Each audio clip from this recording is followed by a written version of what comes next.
Yeah, the light's on. I guess I'm making a video. Keep thinking I forgot something today. Anyway, yeah. Magic sandwich show stuff similar, I suppose. Just because it's all there is, right? You make the argument. You have an audience. You make the audience. You give them the argument, and what do they do with it? Yeah, that's right. Nothing. So apparently the biggest obstacle, the biggest problem with my argument is me. You see, yeah, I'm spouting it the wrong way. I'm speaking it the wrong way. I'm saying it the wrong way. There's such an irony to this because, there are 7 billion people on Earth, and you think one of them could maybe consolidate or take my argument and make it in some other way. I mean, I don't have the argument copyrighted somewhere. Yeah, anybody can steal it. Yeah, anyone. And if they can do it better. So why aren't they doing it better? Why don't they have an audience? Why don't the videos where I just do this? I just walk and talk in the woods and talk about ephilism. Why aren't those videos getting huge views if that's the way to make the argument? I'm not defending, again, my personality. But this is just such crap that just people who care are supposed to not care when they're arguing. It doesn't even, it's just, it's amazing. You're talking to these cement-headed, cement-hearted assholes who couldn't give a fuck about anything but their own goddamn ego. So when the subject is about something other than how fantastic they are, how smart they are, how brilliant they are, they turn off anyway. I mean, Thunderfoot left the room during the show a couple of times. I wonder if he'd do that when Dawkins was on the show. But anyway, it doesn't really matter.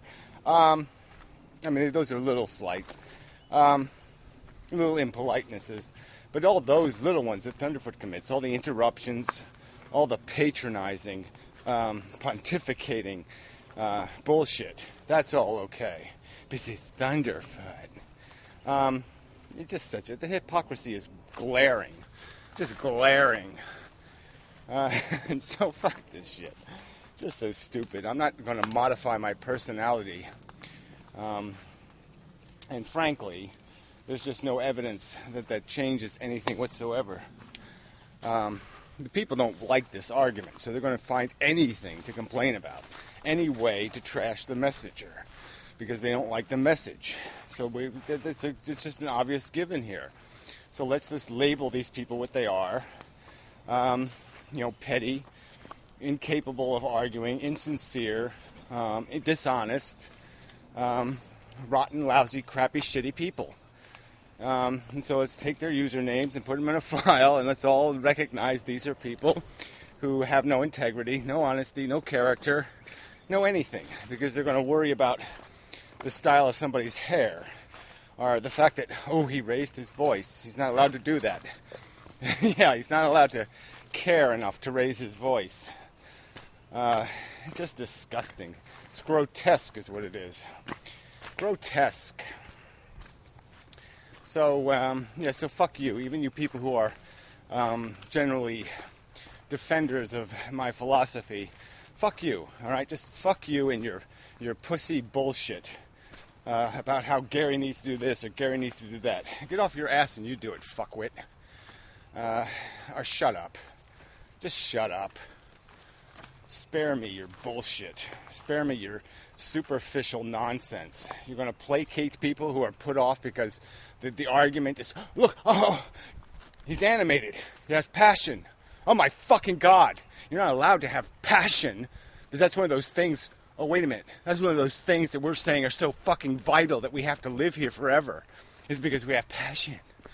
But no, you can't have passion. You're not allowed to have our passion. It's like the godfucker saying you can't touch their marriage or something. You're disgracing it with your vile homosexuality or whatever. You're just behaving the same way. You all own passion. Passion doesn't belong to anybody else. Fuck you. Fuck you. Anyway, I really got nothing nice to say. This really is a display of the worst of humanity. Because again, these are supposed to be smart people. These are supposed to be people that, well, at least they're smart enough to figure out God is bullshit. but they apparently can't figure out anything else. They're completely clueless. So the other big argument, well, the kill yourself one, let's not even bother wasting our time with that one. Like, what sense does this make? I solved the problem by killing myself. That's the problem all along. I would have never been born if I had killed myself before I had been born. Yeah, that would have solved it. Idiots. I mean, just really too fucking stupid. That's how you solve all the world's problems. Yeah, there's too many people on Earth. Kill yourself, even though you don't have kids. Yeah, that'll solve the problem. Yeah, running out of oil. Kill yourself. That'll solve the problem. So just pick a problem, and killing yourself is always the solution, apparently. That's how sensical and connected to anything real these assholes are arguing for. So the other one, another idiotic argument, well, the genetic argument is got to be the biggest.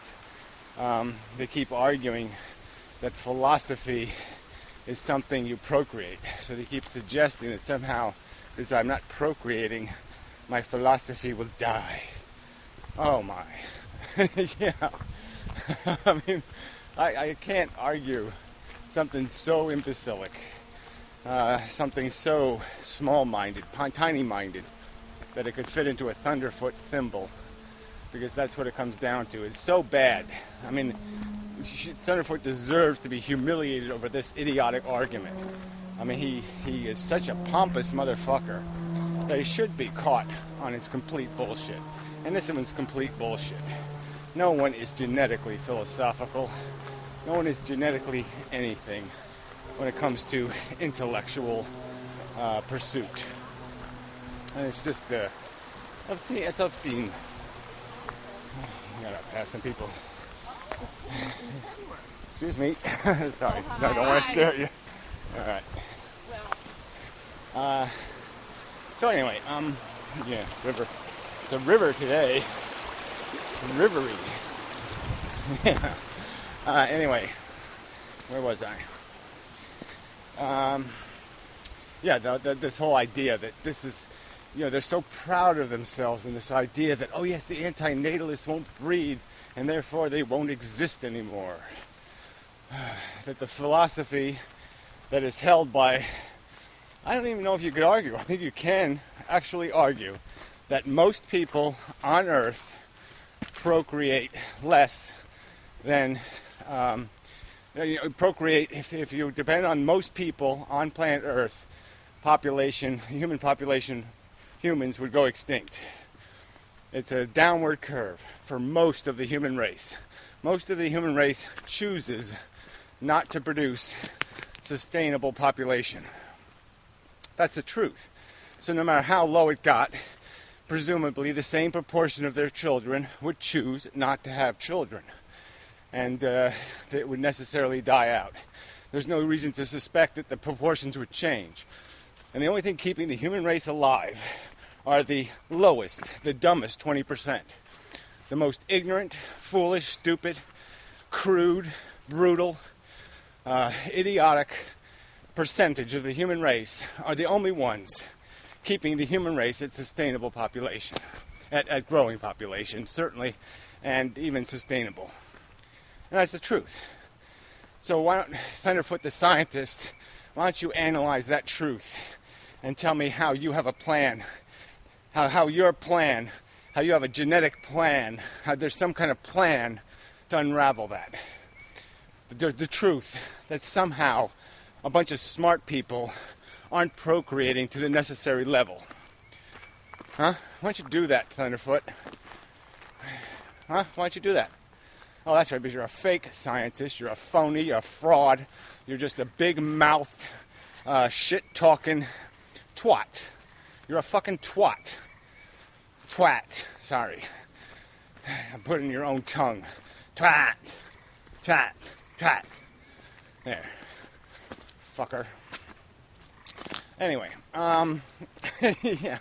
But it's just stupid. I mean, to talk about evolution and talk about genetics and even talk about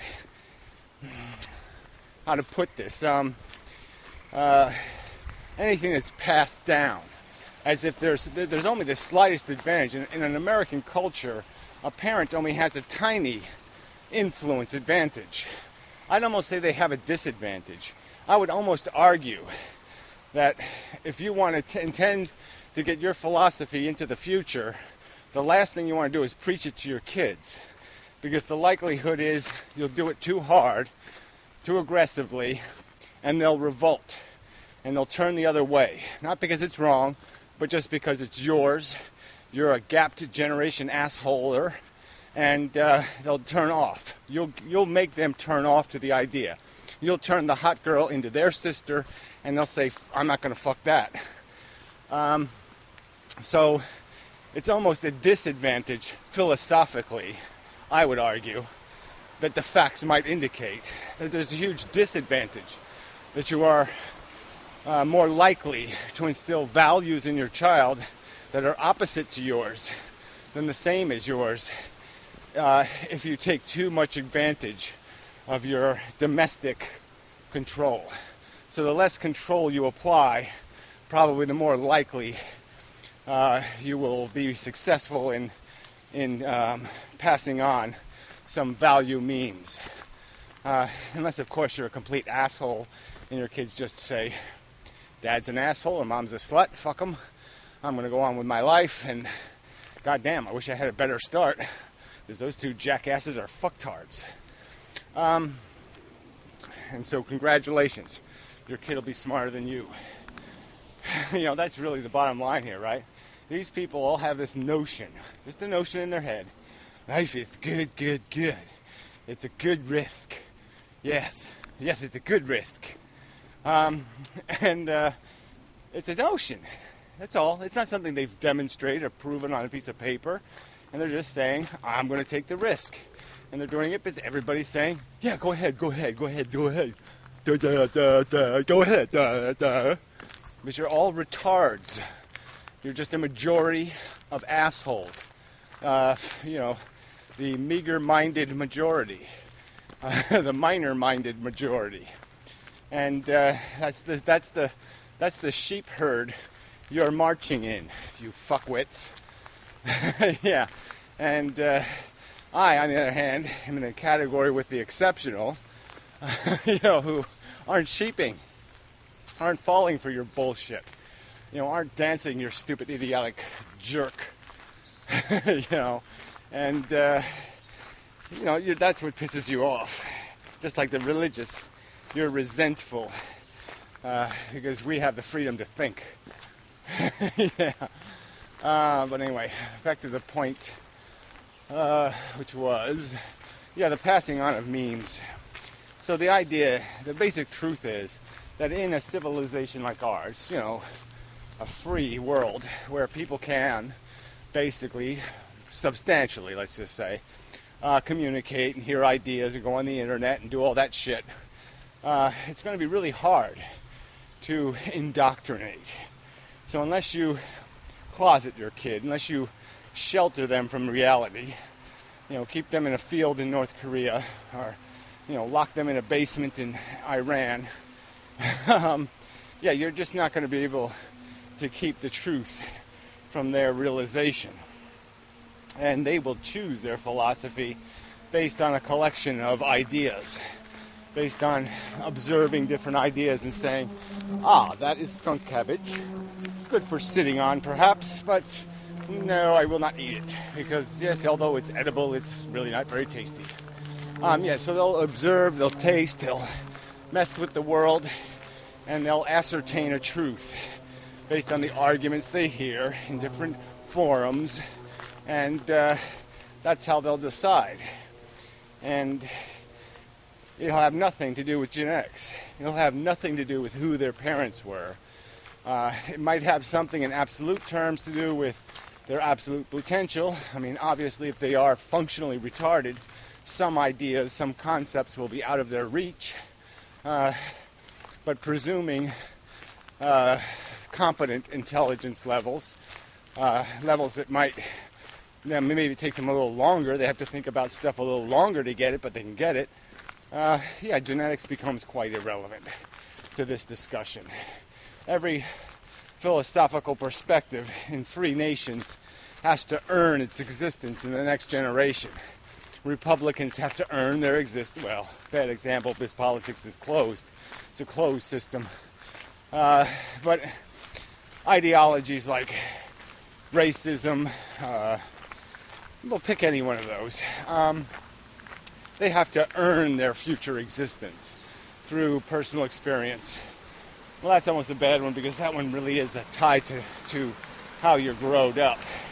I mean, a big part of that is your growing up experiences and how comfortable you become with the norms.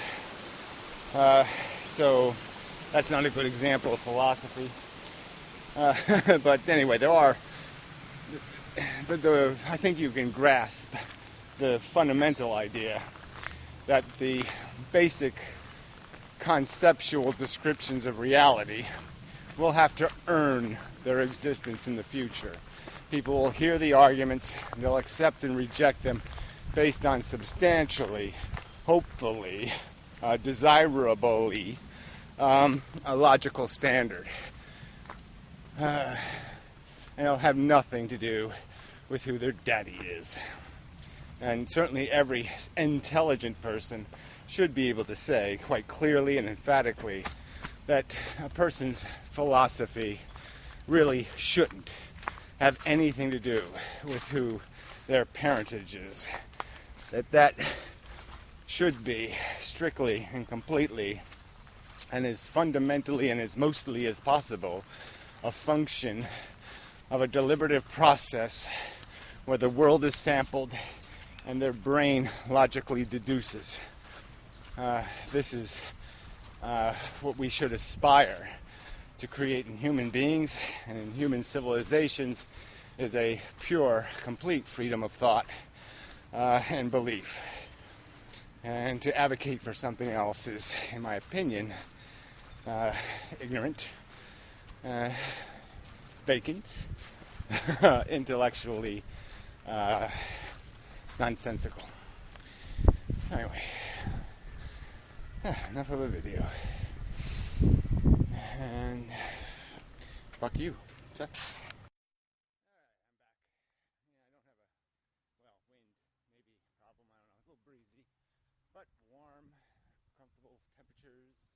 Went swimming, second swim, official swim. I mean, I did jump in when it was really, really cold, but no real point in that.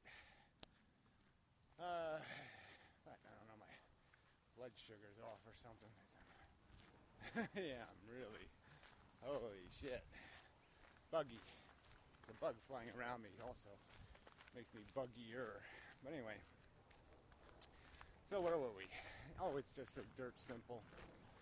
And yet all this noise people make because you dare to suggest that, oh, unintelligent design means something.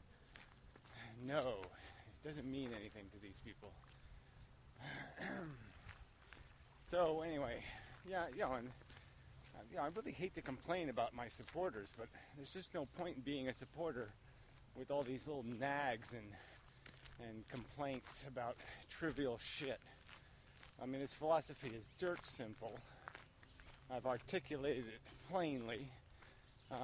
It's just evolution, two processes, replicating molecule, time, and natural selection. I mean, time is the natural selection, pretty much, right? And it's just a gladiator war. Right, so there's the word, gladiator war. What's so complicated here? And that through that process, all we've created is basically the sophistication is the great, fantastic thing that's been developed is a split brain, essentially. A brain, one side of a brain or one part of the brain, the reptilian part, creates a sensation that motivates an organism to go away or towards, to creates an illusion of attraction and repulsion that gives it a sense of a better state of being. so that it'll move from here to over here in the sun. Right, because it feels better. And then another part of the brain, the thinking, modeling part, the newer part, that can strategize, figure out a way to get from here to the light, to the shiny little light. That's all that's happening here on planet Earth. The rest of the living organisms that aren't doing the feeling, create a feeling, that creates a problem for the organism, essentially a deprivation, a sense of want, a hunger, a need, a pain that needs to be resolved, and a mechanism to figure out a strategy to get the resolution. That and mechanical, robotic, reflexive stuff, that isn't doing anything. It's hardware entirely, just hardware, just a mechanical machinery. No consequence, no meaning. If the whole universe was covered in this green shit, it wouldn't mean a damn thing. None of it would be going and having an experience. None of it would be having potential suffering. Nothing. So this is just the ball game. The animated, 500 million year later variety of this form of life.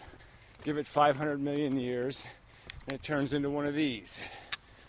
And these things create all kinds of problems, all kinds of dilemmas in need of resolution. But it's all one play. It's all one drama.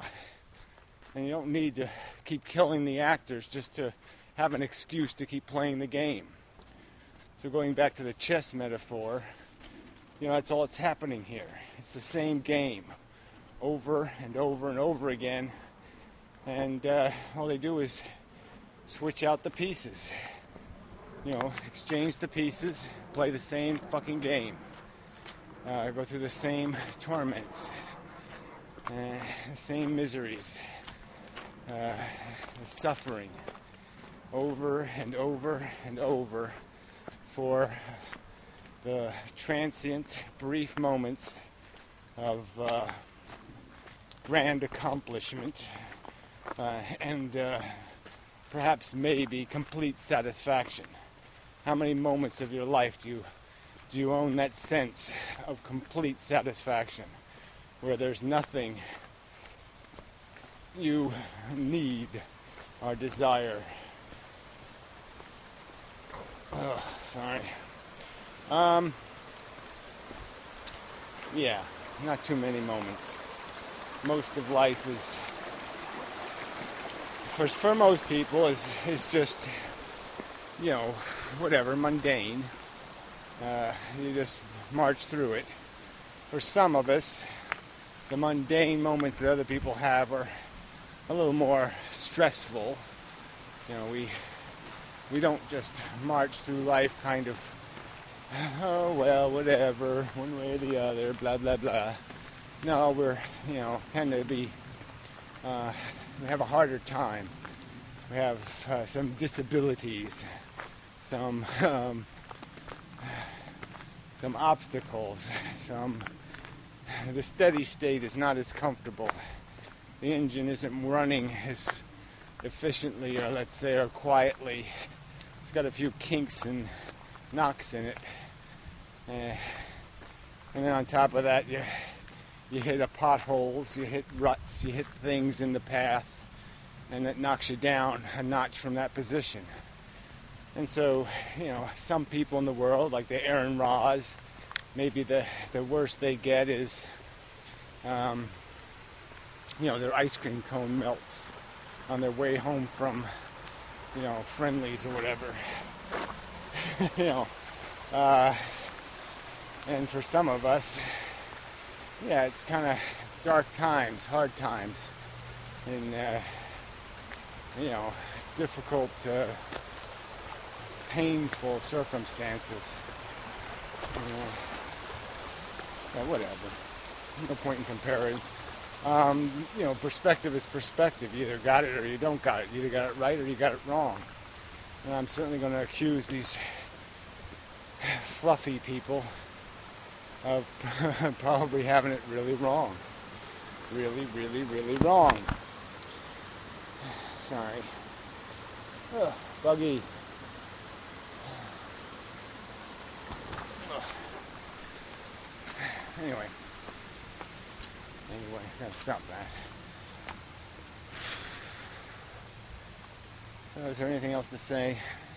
Yeah, I mean, I have said it before. It's just sort of, maybe I should glean out some of the best paragraphs, the best little bits of argumentation, and make a list of it, and then point all these assholes to that list.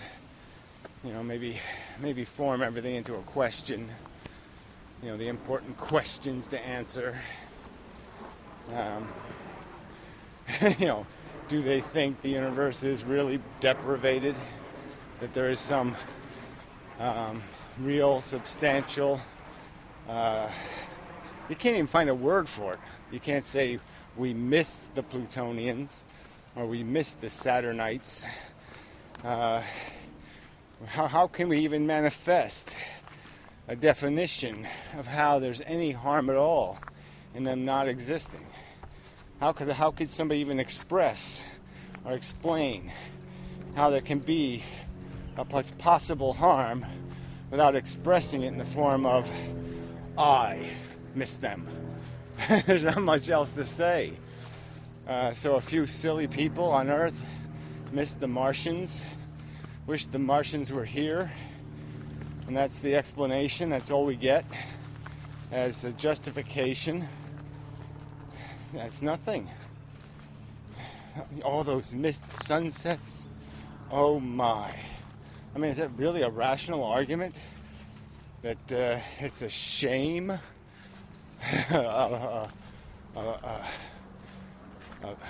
Something to be grieving about?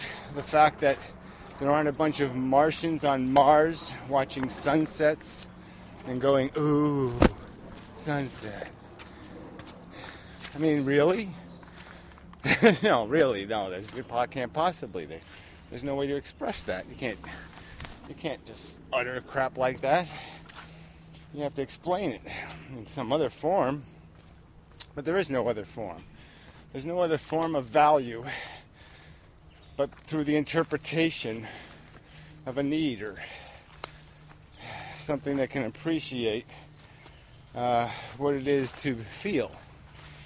But even that, like I said, as a feeling being, I don't feel any grief for the non-existent Martians.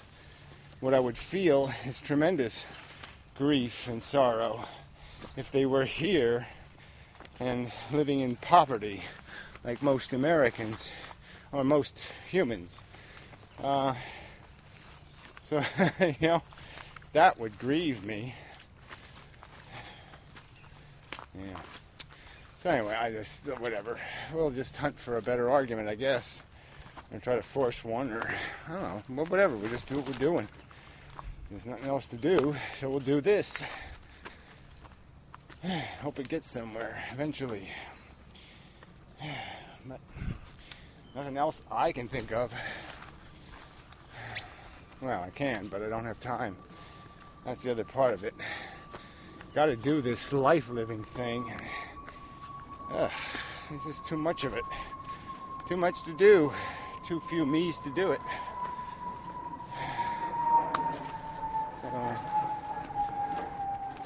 Till later and such. Yeah, really, weird. But anyway.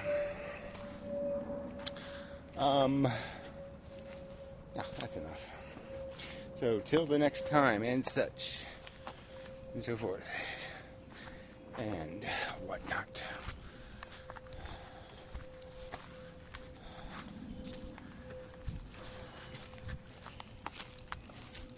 No, I hit the button.